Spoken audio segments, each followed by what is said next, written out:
Hi, the name of this video is going to be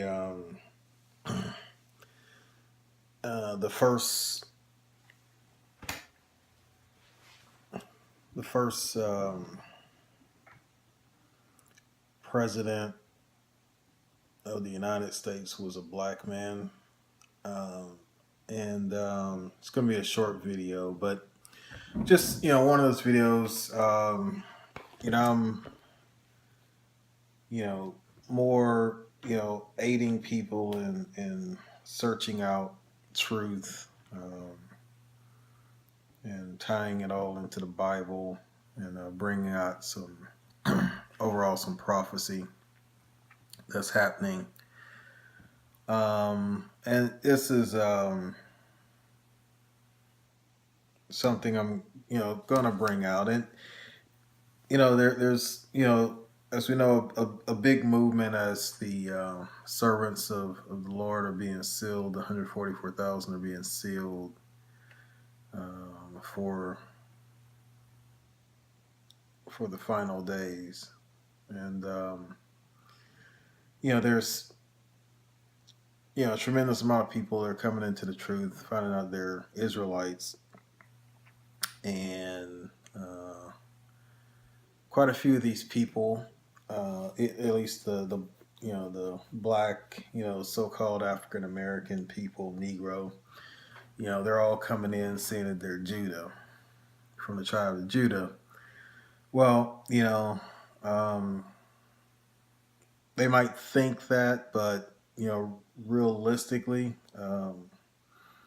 they're gonna ultimately they'll find out that quite a few of them are not Judah, that they're from other tribes, and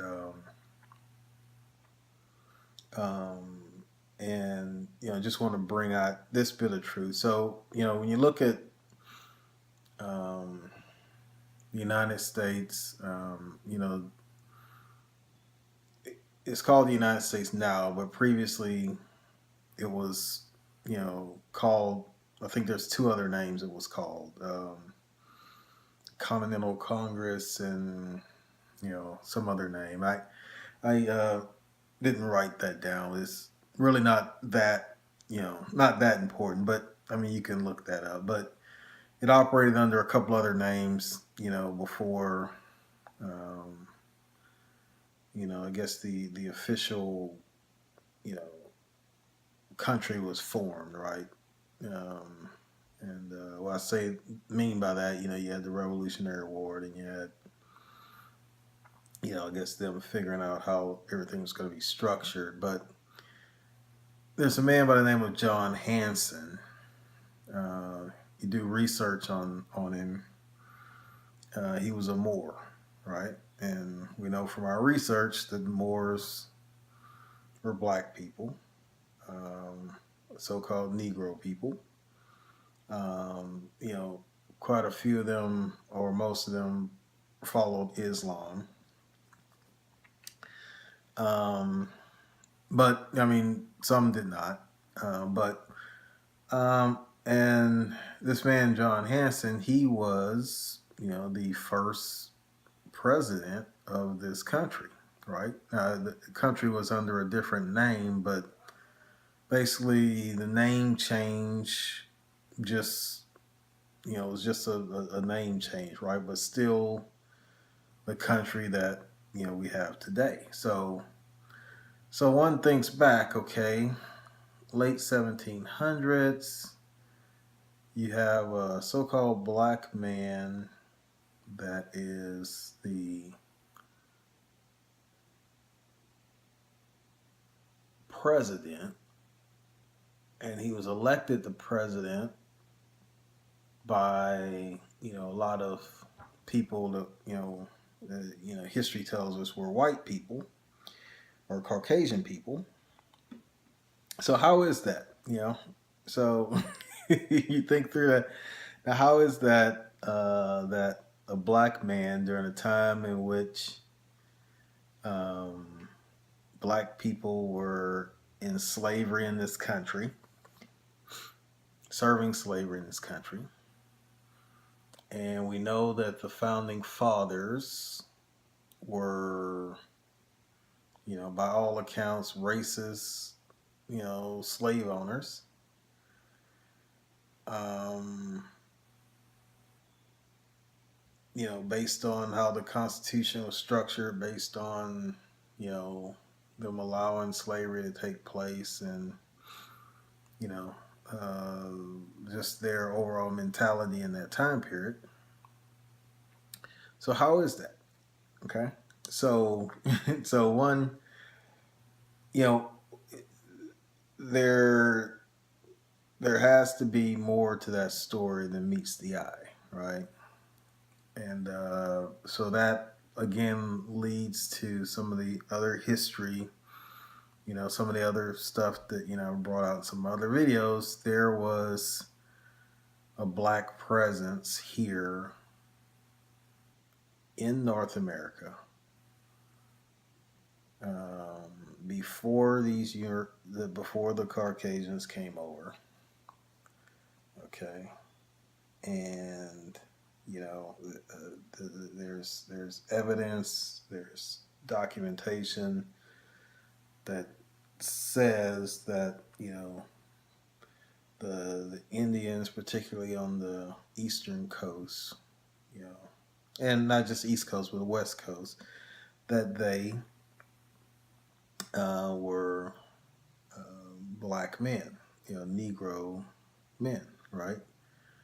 Um, so one has to think and understand that, you know, if you're going to put a person who at that point would have been some anomaly, if you believe history the way that is written, he would have been some anomaly, that's not enslaved, you know, and he,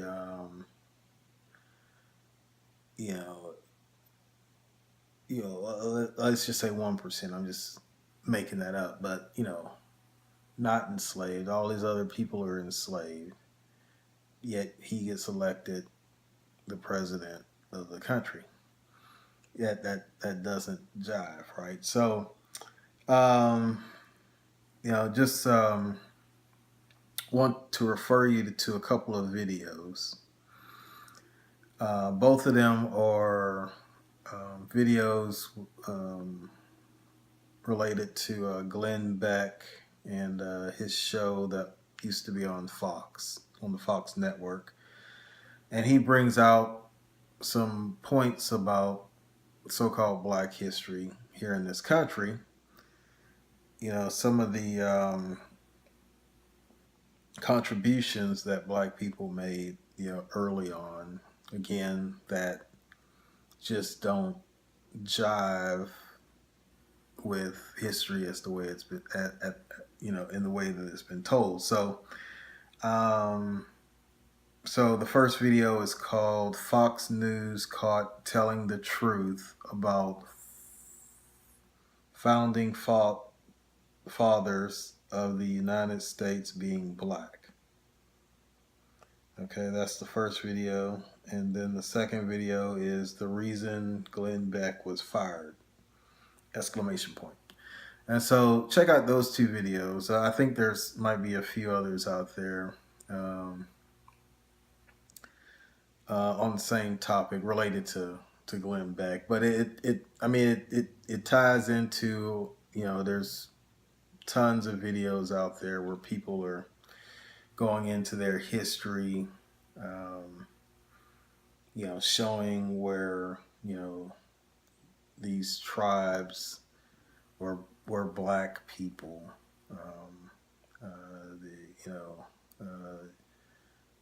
Not to take anything away from some of the other tribes out there that don't look like your stereotypical Negro. Now they got a lot of Negro features, but might not be your stereotypical Negro. But there's a ton of tribes out there that if you look at those tribes, who have been intact since this country was founded. These are black people, and if you look at the laws that were put in place um, after the slaves were set free from the plantations, these laws basically forced Native Americans to declare themselves as a Negro. Okay, now these Native Americans were marrying and slaves or former slaves, and there's laws, and a lot of these laws are still on the books. Saying basically if you're this low percentage of a Negro, that you're a Negro, right? And then there's other laws that were on the books that basically still allowed certain atrocities to be committed against Native Americans and limited Native American rights. But a person, if they declared themselves a Negro, they would have, a little bit more rights, and maybe, we're not in harm's way. So that was another thing that encouraged people to call themselves Negro. And then, of course, as we know, as time went on, you know, uh, people just kind of either lost sight of their heritage, or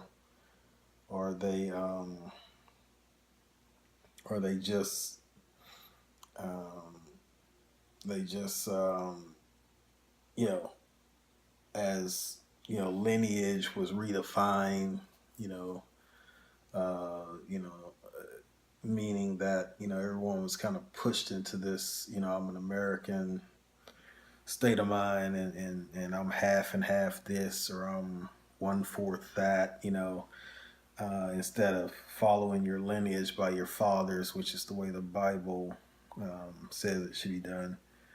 Um, if you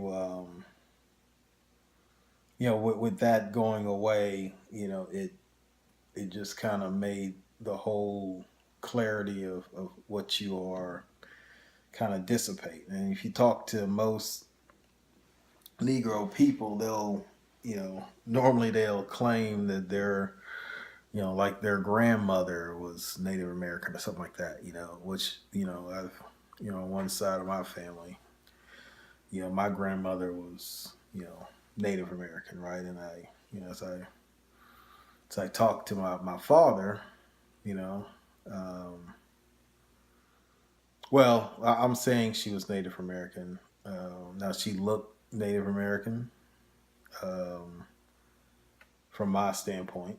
If I talked to my father, he talked about her brothers, not having the woolly textured hair per se, but having more long black straight hair, um, and talked about his grandmother as what he you know thought was Native American, right? But it's just something that most people didn't really maintain that heritage. They just call themselves black, right, or Negro, or what have you, which is what they're somewhat forced into. So just wanted to bring that out. I want to bring out one scripture, Job, um, chapter 8, verse 8. For inquire, I pray thee, of the former age, and prepare thyself to the search of their fathers. And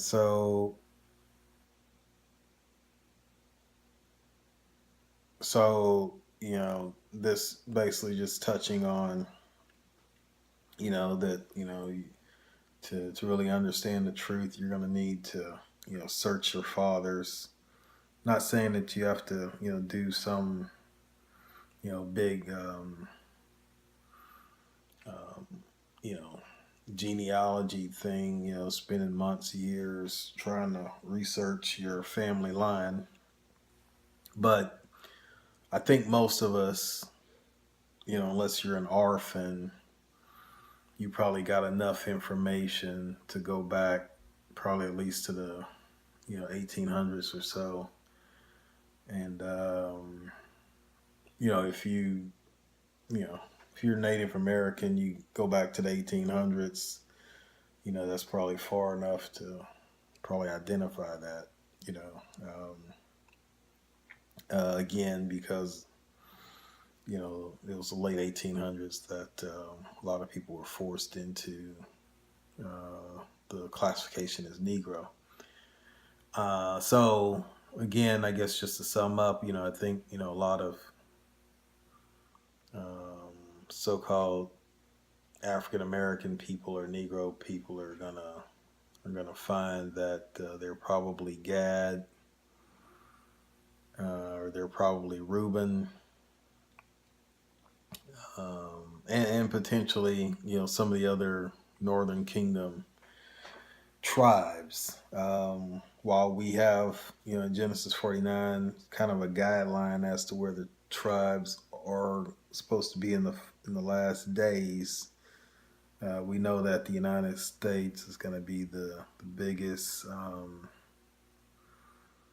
You know the biggest deliverance. So you know it would only take you know one person or couple of men from the Northern Kingdom, you know, to be somehow in this land, you know, a couple of hundred years ago, 100 years ago, uh, well, a couple hundred years ago, and have, you know, a substantial, you know, presence or a substantial lineage here in this country. So, you know, so I mean, while you know the U.S. is supposed to be primarily Reuben, Judah, and Gad, it's very possible that you know there's other tribes that have some level of a presence here, and these people you know don't really know who they are. So anyway, that's the end of this video. Um, all praises to Yahweh in the name of Yahweh Shai for giving me the opportunity to bring out this information. And um, peace and blessings to the brothers out there, you know, pushing this truth.